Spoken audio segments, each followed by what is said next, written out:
दोस्तों नमस्कार। मकर राशि वाले मेरे मित्रों, आप सभी का आज के ज्योतिष के आपकी राशि से जुड़े हुए इस बेहद ही खास और आपकी जिंदगी में एक बेहद ही चमत्कारी मोड़ लाने वाले कार्यक्रम में बहुत बहुत स्वागत है। हृदय से अभिनंदन है। माता रानी आपकी हर एक मनोकामना को पूरी करें और आपकी हर परेशानी को तुरंत समाप्त करें, ऐसी हम माई से कामना करते हैं। दोस्तों, चाहे कोई कितनी ही जिद क्यों न करे, लेकिन आप भूल कर भी किसी को मत दे देना ये 3 चीजें। जी हाँ दोस्तों, ये 3 चीजें ऐसी हैं जो किसी के जीवन में सौभाग्य को बढ़ाती हैं, दुर्भाग्य को कम करती हैं, परेशानियों को काटती हैं। लेकिन लोगों को ज्ञान नहीं है, तो अनजाने में ही लोग करते ऐसा है कि अपने ये सबसे आवश्यक चीजें दूसरों को दे देते हैं। दोस्तों, हम आपको बता दें कि इन 3 में से एक चीज ऐसी है जिसके बारे में हम आपको बहुत विस्तार से समझाएंगे। इसे लोग अक्सर अनजाने में दूसरों को दे देते हैं। फिर होता यह है कि अच्छे भले कार्य उनके रुकने लगते हैं, परेशानियां आने लगती हैं। फिर लोग कहते पाए जाते हैं कि सब कुछ ठीक चल रहा था, फिर पता नहीं क्या हो गया कि अचानक से सारी तरक्की रुक गई, घर में सुख और समृद्धि पूरी तरह से समाप्त हो गई। उल्टा यह होने लगा कि परेशानियों का दौर शुरू हो गया। जी हाँ दोस्तों, रुपए पैसे की दिक्कत होने लगी, खींचतान का माहौल होने लगा और घर में आपसी प्रेम भी समाप्त होने लगा। तो हम आपको बता दें कि इसके पीछे आपकी ही कुछ बड़ी गलतियां हैं। वैसे तो बहुत सारी बातें हैं जो हम आपको इस वीडियो में आगे बताएंगे, लेकिन मुख्य तौर पर हम आपको बता दें कि ये 3 चीजें हैं, ये कभी भी आपको यानी आपकी राशि के जातकों को किसी को भी नहीं देना है। फिर वह आपका चाहे कितना ही खास क्यों ना हो, चाहे वह आपसे कितनी ही निवेदन करे, आपके सामने गिड़गिड़ाए, लेकिन आप इन चीजों को मत देना। जी हाँ दोस्तों, इनको देते ही आपका बुरा समय शुरू हो जाएगा। तो अब आपके मन में यह प्रश्न आ रहा होगा कि आखिर ऐसी कौन सी खास बात है इन चीज़ों में और कौन सी हैं ये चीज़ें। तो दोस्तों, आप बिल्कुल भी चिंता ना करें, हम आपको सारी बातें विस्तार से बताएंगे। इसी के साथ साथ दोस्तों, हम इन चीज़ों का सही उपयोग, जी हाँ दोस्तों, हम आपको बता दें कि दैनिक जीवन में जो हम चीज़ें यूज करते रहते हैं, उनमें ही कुछ ऐसी विशेष चीज़ें होती हैं जो हमारे भाग्य को हमारी ओर खींचती हैं, चुंबक का कार्य करती हैं। प्राचीन काल में ऋषि मुनि इस बात को अच्छी तरह से जानते थे। इसी वजह से उन्होंने हर एक चीज के बारे में गहरी रिसर्च करके, ज्ञान अर्जित करके कुछ खास नियम बनाए। जैसे कि नमक किसी को भी हथेली पर रखकर नहीं देना है, क्योंकि नमक का सीधा संबंध माता लक्ष्मी के साथ होता है। आपने नमक किसी को दे दिया तो अपनी लक्ष्मी दूसरे को दे दी। तो यह तो एक साधारण सी बात है, लेकिन आगे हम आपको बहुत गहरी और बहुत ही जरूरी जो आपके जीवन उपयोगी बातें हैं उनके बारे में सारी बातें विस्तार से बताएंगे। तो बस आपको करना यह है कि इस वीडियो को पूरा देखना है। दोस्तों, ऐसे ज्ञानवर्धक वीडियो YouTube पर आसानी से नहीं मिलते हैं। हम बहुत गहरी रिसर्च करते हैं, मेहनत करते हैं, तब आपके लिए ऐसी वीडियो ला पाते हैं। अब आप ऐसे में वीडियो ना देखें तो हमारी मेहनत पर तो पानी फिर जाएगा, लेकिन आपका भी नुकसान कोई कम नहीं होगा।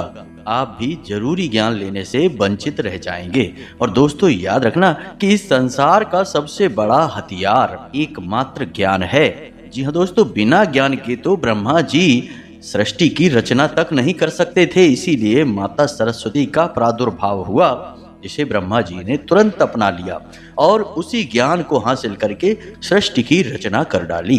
तो ज्ञान तो देवताओं की जरूरत है, हम तुच्छ मानवों का तो कहना ही क्या। तो दोस्तों, जब भी ज्ञान मिला करे तो थोड़ी तसल्ली के साथ, ठंडे दिमाग के साथ ज्ञान को हासिल कर लिया करो, क्योंकि उसे आप उपयोग करोगे ना तो फिर आपका ही फायदा होगा। और हम जैसे लोग जो मेहनत कर रहे हैं, आपके जीवन में ज्ञान की ज्योति जलाना चाहते हैं, हमारा भी पुण्य का घड़ा भर जाएगा, माई के लिए हमारी भक्ति सफल हो जाएगी। तो उम्मीद है कि आप हमारी सारी बातें समझ चुके होंगे। तो चलिए इस विशेष और बेहद ही ज्ञानवर्धक वीडियो की शुरुआत करते हैं। लेकिन इससे पहले, जैसा कि हम हर बार करते हैं, इस बार भी करेंगे कि पूरे भक्ति भाव के साथ माई को याद करेंगे। बिल्कुल एक छोटे बालक की तरह महसूस करिए दोस्तों, क्योंकि हम जिनकी बात कर रहे हैं वो कोई साधारण माँ नहीं है, वो जगत माँ है, इस ब्रह्मांड की माँ है और ऐसे अनंत कोटि ब्रह्मांडों की माँ है। तो ऐसी जगत माँ विश्व माँ को याद करिए और कमेंट में लिख डालिए जय माँ भद्रकाली कृपा करो। दोस्तों एक बार नहीं लिखना, 3 बार लिखना। भाव जितना गहरा होगा माई की कृपा उतनी ही जल्दी आपकी ओर आकर्षित होगी। हमारा खुद का व्यक्तिगत अनुभव है दोस्तों, इसी को हम आपको बता रहे हैं, तो बस लिख डालिए। इसी के साथ साथ दोस्तों आप इस बहुत ही अद्भुत और माई की कृपा से होने वाले कार्य में शामिल होइए और अपना नाम और अपना स्थान भी कमेंट बॉक्स में लिखकर हमें भेज दीजिए। तो हम जो हमारे यहाँ सर्व मनोकामना पूर्ति हवन होता है, उस हवन में आपके नाम से आहुतियां करवा देंगे और आपके नाम से माई के दिव्य दरबार में अर्जी भी लगा देंगे। दोस्तों यह सब माई की कृपा से हो रहा है, हमारा कोई इसमें खास योगदान नहीं है। माई का आदेश है, हम तो बस पालन कर रहे हैं। जगत कल्याण के लिए यह क्रिया माई ने ही शुरू करवाई है, जब तक चल रही है इसका लाभ ले लीजिए। एक बार पहले यदि नाम दे चुके हैं, 2-4 बार भी दे चुके हैं, तो फिर से दे सकते हैं, कोई बुराई नहीं है। जब तक आपकी सुनी न जाए तब तक माई के दरबार में अर्जी लगाते रहिए। इसी के साथ साथ दोस्तों जो लोग हमारे चैनल पर आज पहली बार आए हैं, हमारे वीडियो को देख रहे हैं, उनसे हमारा हाथ जोड़कर निवेदन है कि इस दास के चैनल को सब्सक्राइब अवश्य कर लें। बगल में जो घंटी का निशान है उसे भी अवश्य दबा दें। इससे आप हमारे चैनल परिवार के सदस्य बन जाएंगे और हम आपके लिए माई से विशेष निवेदन करेंगे कि आपके जीवन में खुशियां ही खुशियां भर दें। दोस्तों हमने वर्षों माई की सेवा की है और उनकी सेवा से हमें इतना तो प्रतिफल प्राप्त हुआ है कि माई से यदि हम किसी बात के लिए विशेष निवेदन करें तो निश्चित तौर पर माई निवेदन को घनीभूत करती हैं और उसका परिणाम अवश्य ही प्राप्त होता है। तो बस दोस्तों आप हमारी मदद करिए और इस नेक कार्य में शामिल हो जाइए। तो चलिए दोस्तों चैनल को सब्सक्राइब करिए, फिर आगे बढ़ते हैं। दोस्तों याद रखना कि हमारे आसपास जो भी चीजें हैं जिन्हें हम दैनिक कार्यों में प्रयोग करते हैं, उन चीजों की अपनी खुद की विशेष ऊर्जा होती है, कुछ की नकारात्मक, कुछ की सकारात्मक। दोस्तों हमारे सनातन धर्म में, हिंदू धर्म में चीजों में ऊर्जा या चीजों में भगवान की विशेष उपस्थिति को माना जाता है। इसीलिए हमारे यहाँ गाड़ियों को भगवती का स्वरूप मानते हैं, हथियारों को माँ भगवती, माँ काली का स्वरूप मानते हैं, पानी को जल देवता कहते हैं, अग्नि को अग्नि देवता कहते हैं, यहाँ तक कि हवा को भी हम पवन देव कहते हैं। जी हाँ दोस्तों, तो यह तो है एक साधारण सी परिकल्पना चीजों में भी सजीव की, यानी कि उस परम ऊर्जा की कल्पना जो कि हमारे धर्म शास्त्रों में, हमारे वेद और पुराणों में की गई है। अब हम बात करते हैं आपके व्यक्तिगत जीवन के बारे में। जी हाँ दोस्तों, आप जिन चीज़ों को प्रयोग कर रहे हैं उन चीज़ों का भी संबंध किसी न किसी देवी देवता से होता है या फिर किसी न किसी ग्रह विशेष से होता है। तो अब ऐसे में होता यह है कि आपको यदि कोई ग्रह लाभ दे रहा है और उस ग्रह से जुड़ी हुई चीज़ आपने अनजाने में किसी अन्य व्यक्ति को दे दी, तो अब होगा क्या कि जो लाभ आपको प्राप्त हो रहे हैं वे लाभ उस दूसरे व्यक्ति तक पहुंचने लगेंगे, आपकी तरफ से हट जाएंगे। कभी कभी यदि ग्रह क्रूर है तो वह आपसे क्रोधित भी हो सकता है इस कार्य के लिए, क्योंकि आप खुद ही सोचकर चलिए कि आप यदि किसी को कोई चीज़ देते हैं उसकी सुविधा के लिए, प्रयोग करने के लिए, और वह उस चीज़ को उठाकर अपने किसी मित्र को दे देता है, तो आपको उस पर क्रोध आएगा कि नहीं कि हमने तो इसकी सुविधा के लिए ये चीज़ दी थी, लेकिन इसने तो इसका मूल्य ही नहीं समझा और उठाकर दूसरे को दे दिया। अब चाहे भले ही उसने यह कार्य अनजाने में ही क्यों ना किया हो, लेकिन यदि आप क्रोधी स्वभाव के हैं तो आपको इस बात पर क्रोध आ जाएगा और आप जरूर कोई ना कोई ऐसा कार्य करेंगे जिससे कि उस इंसान को पीड़ा प्राप्त होगी। तो यही ग्रहों का हिसाब होता है। तो आपको यह समझना है कि आपके लाभ ग्रह कौन से हैं और आप कौन सी ऐसी चीजें हैं जो भूल कर भी किसी को ना दें। जी हाँ दोस्तों, इनको देते ही आप अपनी खुद की सद्गति, अपना सौभाग्य दूसरों को दे देते हैं, यहाँ तक कि ग्रहों के क्रोध का, उनके गुस्से का भी भाजन बनते हैं। तो अब ध्यान से सुनिए, हम आपको सारी बातें एक एक करके विस्तार से बताएंगे। लेकिन इससे पहले दोस्तों आपको एक बात यहाँ पर हम स्पष्ट कर देते हैं, वरना आपको इसमें भी कन्फ्यूजन हो जाएगा। क्योंकि ऐसे ही किसी को कोई चीज़ उपयोग करने के लिए दे दी हमने और एक हमने किसी को दान में कोई चीज़ दी है, तो दान में देने वाली चीज़ का भाव अलग है, उसका फल अलग रहेगा, उसका प्रभाव अलग रहेगा, और मुफ्त में ही किसी को ऐसे ही उपयोग करने के लिए दी गई चीज़ का प्रभाव अलग रहेगा, उसका प्रतिफल अलग प्राप्त होगा। तो इस बात को आपको समझना होगा। हम आगे आपको बताएंगे कि कौन सी चीज़ आप दान में दे सकते हैं और कौन सी चीज़ नहीं दे सकते हैं। यहीं पर हम आपको यह भी स्पष्ट कर दें कि जो ग्रह आपके लाभ भाव में गोचर कर रहे होते हैं, उन ग्रहों से जुड़ी हुई चीज़ों को आप यदि दान करते हैं तो वे ग्रह बहुत प्रसन्न होते हैं और आपको और आगे चढ़ बढ़कर लाभ प्रदान करते हैं। तो मुफ्त में देना और दान में देना, ये दोनों बातें अलग अलग हैं। इस बात को आप समझ लीजिए। अब आप सुनिए ध्यान से, हम आपको सारी बातें समझाते हैं। तो सबसे पहली चीज जो हम आपको बता रहे हैं वह है शनि देव से जुड़ी हुई है। अब इसके बारे में लोगों को ज्ञान तो है, लेकिन कच्चा पक्का सा ज्ञान है, सही ज्ञान नहीं है। तो अब कुछ बातें पहले स्पष्ट करके आप समझ लीजिए। पहली बात तो यह है कि यह पूरा वर्ष शनि देव को समर्पित है। तो इस विषय पर आपको गहरा ज्ञान होना आवश्यक है, क्योंकि यदि शनि देव आपसे क्रोधित हुए तो वे बहुत कुछ आपका बिगाड़ सकते हैं, आपको बर्बाद कर सकते हैं। ऐसी विनाश लीला मचा सकते हैं आपके जीवन में कि आप फिर जीवन भर कभी पनप ही नहीं पाएंगे, क्योंकि शनि एक क्रूर ग्रह है दोस्तों, इसकी क्रूरता की कोई सीमा नहीं है। तो अब इस बात का आपको ध्यान रखना है। शनिदेव से जुड़ी हुई चीजें कौन कौन सी होती हैं, इसके बारे में भी आप समझ लीजिए, क्योंकि इनका लेन देन बड़ी आसानी से हो जाता है। पहले आपके जूते और आपकी कमर से नीचे पहने जाने वाली कोई भी वस्तु और आपके अंग वस्त्र और आपके घर के बर्तन, जी हाँ दोस्तों, जो स्टील के बर्तन आपके घर में प्रयोग किए जा रहे हैं वे बर्तन। तो अब आपसे किसी ने जूते मांग लिए आपने दे दिए उसको पहनने के लिए, तो यहाँ पर परेशानी आपको होगी, उसे नहीं होगी, क्योंकि आपने शनिदेव से संबंधित चीज उसे दे दी है। अब शनिदेव आपके लिए शुभ हैं, आपको नुकसान नहीं पहुंचा रहे हैं, लेकिन यदि आप ऐसा कार्य करेंगे और बार बार करेंगे, एक बार कर दिया, दो बार कर दिया तो कोई बात नहीं है, लेकिन आप बार बार करते हैं, यानी आपको सबसे प्रेम है, कोई आपसे आपकी जीन्स का पैंट मांग लेता है, कोई आपके जूते मांग लेता है, आपके चप्पल मांग लेता है, या फिर आपके घर से कोई चीज मंगाई जाती है, किसी ने पड़ोसी ने मंगा ली, जैसे थोड़ी सी शक्कर मंगा ली कटोरी में, चावल मंगा लिए या कुछ और चीज मंगा ली, आपने जिस बर्तन में वो चीज दी है उस बर्तन को वापस ही नहीं मंगाया, यह बहुत बड़ी भूल है। मान लो कि किसी ने, कोई पड़ोसी ने आपसे थोड़ी सी शक्कर मांगी एक कटोरी में, तो आप उससे कहिए कि यह शक्कर आप ले लो, कटोरी हमारी वापस कर दो। इसमें कोई बुराई वाली बात नहीं है, आप उसे समझा दीजिए कि हम ऐसा क्यों कर रहे हैं। दूसरा कि आपको अपने घर से कुछ चीजें हैं जो कभी किसी को देनी नहीं है, जैसे कि नमक, जैसे कि तेल, आपके स्टील के बर्तन जिन्हें आप अपने रसोई घर में प्रयोग करते हैं, और सूखे मसाले में दोस्तों तेज पत्ता, लौंग और काली मिर्च, इलायची, ये आपको कभी किसी को नहीं देनी है। कोई आपसे मांगे आप उसे चुपचाप ना बोल दीजिए, क्योंकि इन सब का अपना अपना विशेष महत्व है और इनकी विशेष ऊर्जाएं हैं। लौंग को नकारात्मक शक्ति को सोखने के लिए बताया जाता है, तो यह आप किसी और को दे देंगे तो इसका नकारात्मक प्रभाव आपके ऊपर पड़ेगा। इलायची का संबंध माता लक्ष्मी से है, नमक का संबंध माता लक्ष्मी से है।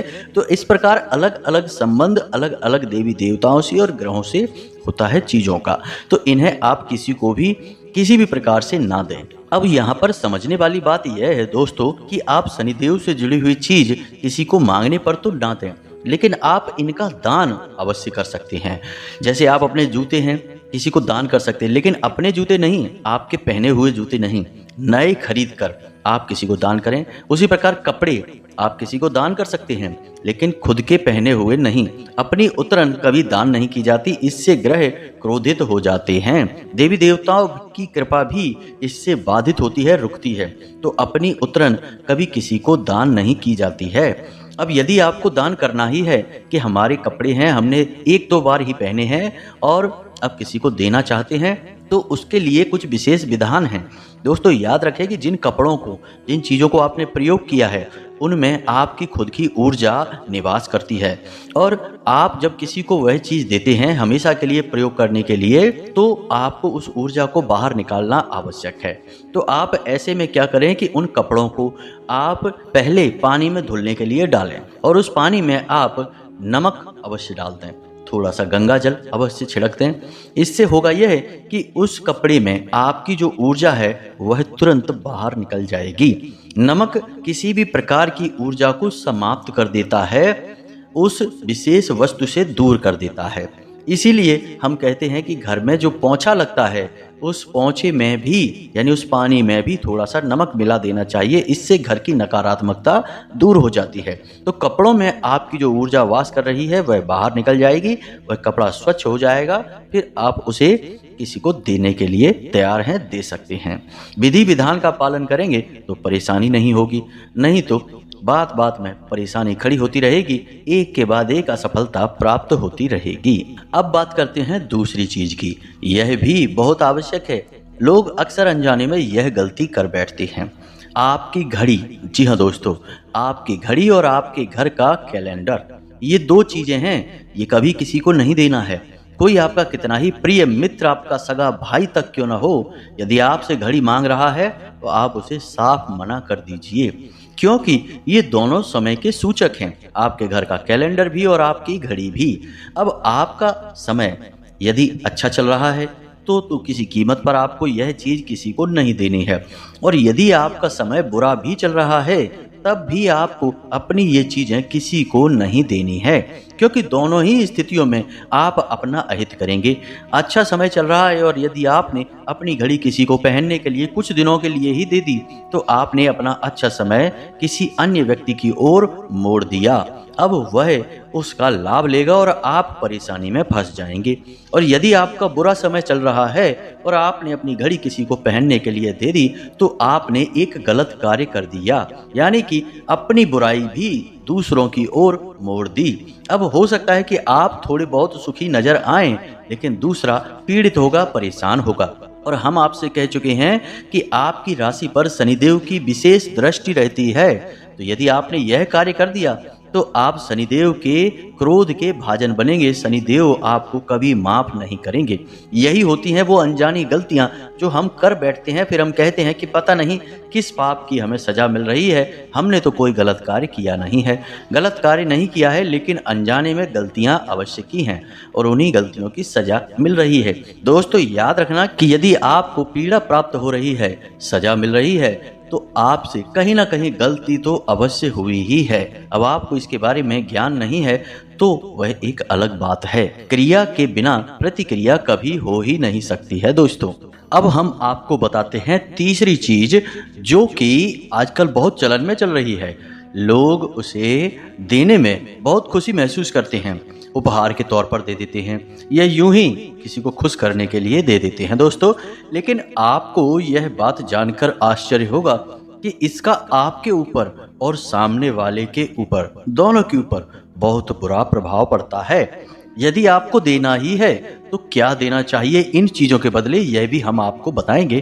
तो अब ध्यान से समझिए, ये जानकारी बहुत ज्यादा खास है और इससे आपको बहुत कुछ सीखने को मिलेगा। जी हाँ दोस्तों, तो अब समझिए, भगवान की मूर्ति या फिर कोई फोटो या फिर कोई ऐसा कैलेंडर जिसमें कि भगवान की फोटो लगी हुई है, इस कैलेंडर को आपको किसी को नहीं देना है। अब कहने का मतलब यह है कि आपने किसी के लिए किसी विशेष मौके पर उपहार स्वरूप माता लक्ष्मी और गणेश जी की मूर्ति या फिर फोटो उपहार में दे दी है, तो फिर इससे होगा क्या? तो समझो कि माता लक्ष्मी और गणपति दोनों आपके हाथों से किसी के घर जा रहे हैं। अब समझिए कि आपने खुद ही उन्हें विदा कर दिया है। यह सांकेतिक है, लेकिन इसका प्रभाव बहुत बड़ा है। अगर आप यकीन न माने तो आप एक बार इसे करके देखिए। हम लिख कर दे सकते हैं कि आपके घर में तुरंत पैसे को लेकर बाधा उत्पन्न हो जाएगी। पैसे का जो बहाव है वह बाधित हो जाएगा, रुक जाएगा, रुपए पैसे की दिक्कत शुरू हो जाएगी। और सबसे महत्वपूर्ण बात कि आपके हर एक काम में रुकावट आनी शुरू हो जाएगी। आपके घर के सदस्यों के बीच प्रेम भाव कम हो जाएगा, झगड़े बढ़ने लगेंगे, क्लेश का माहौल होने लगेगा। जी हाँ दोस्तों, क्योंकि मंगल मूर्ति गणेश जी और साक्षात माँ लक्ष्मी आपने दूसरे के यहाँ दे दी, तो इसे मत दो। और दूसरा कि लोग कैलेंडर भी उपहार में दे देते हैं, तो कैलेंडर तो हमने पहले ही मना किया है कि वह आपको किसी कीमत पर नहीं देना है। और साथ ही साथ उस पर यदि किसी देवी देवता की फोटो लगी है तो उसे तो किसी कीमत पर नहीं देना है। हमने कई बार ऐसा देखा है कि लोग बढ़िया सी पैकिंग करवा के माता लक्ष्मी और गणेश जी की मूर्तियां छोटी छोटी सी गिफ्ट में दे देते हैं, और दूसरा कि राधा कृष्ण की फोटो और मूर्तियां भी उपहार में बहुत दी जाती हैं।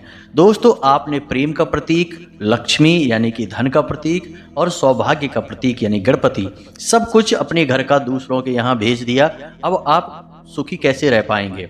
यह सांकेतिक है लेकिन बहुत प्रभावशाली है। हम आपसे फिर से यह बात कह रहे हैं, तो यह भूल नहीं करनी है। तो अब आपको ऐसे में मन में यह प्रश्न उठ रहा होगा, हो सकता है कि आपने यह गलती कई बार कर भी दी होगी, तो अब इस गलती को ना दोहराएं। दूसरा कि अब आपके मन में यह प्रश्न होगा कि भाई अगर ये सब नहीं दे सकते तो फिर क्या दें? तो हम बताते हैं आपको, आप दे सकते हैं किसी कांच का बना हुआ यानी कि स्फटिक का बना हुआ कछुआ, किसी को भी दे सकते हैं, उपहार स्वरूप दे सकते हैं। ऐसे ही आपका मन करे सौभाग्य के प्रतीक के तौर पर दे सकते हैं, इससे आपके ऊपर कोई नकारात्मक प्रभाव नहीं पड़ेगा। दूसरा कि आप स्फटिक का ही बना हुआ बाज, यह भी आप दे सकते हैं, जो पंख पसारे हुए हो, यह भी सौभाग्य का प्रतीक है, इसे भी आप किसी को दे सकते हैं उपहार स्वरूप। तीसरा कि आप भगवान श्री कृष्ण और राधे की फोटो के बजाय, मूर्ति के बजाय एक ऐसी फोटो दे सकते हैं जिसमें कि मोर पंख और मुरली छपी हो, ऐसी फोटो आप दे सकते हैं। एक और मूर्ति आती है जिसे लाफिंग बुद्धा कहा जाता है, जिसमें कि मोटे से एक व्यक्ति हैं जो एक पोटली अपने पीठ के पीछे पकड़े हुए रहते हैं और जोर से हंस रहे होते हैं। इसे भी बहुत चलन में दिया जाता है। यह एक फेंग शुई प्रोडक्ट है, लेकिन इसका भी मतलब सौभाग्य का प्रतीक ही है। इसे भी आप किसी को दे सकते हैं। इन चीज़ों को प्राप्त करके भी लोग उतने ही प्रसन्न होंगे जितना कि देवी देवताओं की फोटो या मूर्ति को प्राप्त करके। अब मानकर चलिए कि आपने देवी देवता की कोई मूर्ति या फोटो किसी को उपहार स्वरूप दे दी और उसने उसका सही उपयोग नहीं किया, पूजा पाठ नहीं किया, विधि विधान से उसका नियम संयम से पूजा पाठ नहीं किया, तो फिर इसका दोष आपके ऊपर आएगा। तो ऐसी गलती नहीं करनी है। दोस्तों, याद रखें कि हमारे देवी देवताओं की जगह पूजा घर में होती है, मंदिर में होती है। सजावटी सामान के तौर पर इनका लेन देन, रख रखाव बहुत ही खतरनाक होता है। पता नहीं कहां से यह चलन शुरू हो गया, यह तो बहुत ही विनाशकारी चलन है। दोस्तों, इस कलयुग में, भागम भाग के इस युग में पता नहीं कहां से कौन सी अनाप शनाप परंपराएं, रीति रिवाज उत्पन्न हो जाते हैं, और इसी का नतीजा यह है कि लोगों के पास सब कुछ होते हुए भी चैन नहीं है, सुकून नहीं है, आपसी प्रेम नहीं है। जी हाँ दोस्तों, जिन रिश्तों में बहुत गहरा प्रेम होना चाहिए था, उन रिश्तों की भी हालत इतनी खराब है कि एक दूसरे की सूरत भी नहीं देखना चाहते हैं। तो यह सब घोर नकारात्मकता की वजह से ही तो है। गलतियां होती हैं, उनके नतीजे भी प्राप्त होते हैं। लोग सोचते रहते हैं कि पता नहीं क्या दिक्कत है, कहाँ से इतनी परेशानियां आ रही हैं। तो दोस्तों, इन सब बातों को आप अच्छी तरह से समझिए, अपने जीवन में उतारिए, आपको निश्चित तौर पर लाभ प्राप्त होंगे। उम्मीद है कि जो भी जानकारी हमने दी है वह आपको अच्छी तरह से समझ में आ गई होगी। हम इसी प्रकार के ज्ञानवर्धक वीडियो आपके लिए लाते रहेंगे। वीडियो पसंद आया तो लाइक अवश्य करें। यदि कोई प्रश्न है तो कमेंट में अपने प्रश्न को लिखकर भेजें, हम आपके प्रश्नों के जवाब देने की पूरी कोशिश करेंगे। साथ ही साथ कमेंट में जय माँ भद्रकाली कृपा करो अवश्य लिख देना। माई की पूर्ण कृपा आपको प्राप्त होगी, ऐसा हमारा दृढ़ विश्वास है। इसी के साथ साथ आज के इस वीडियो को विराम देते हैं। मिलते हैं अगले ज्ञानवर्धक वीडियो में, तब तक के लिए धन्यवाद। जय माता की।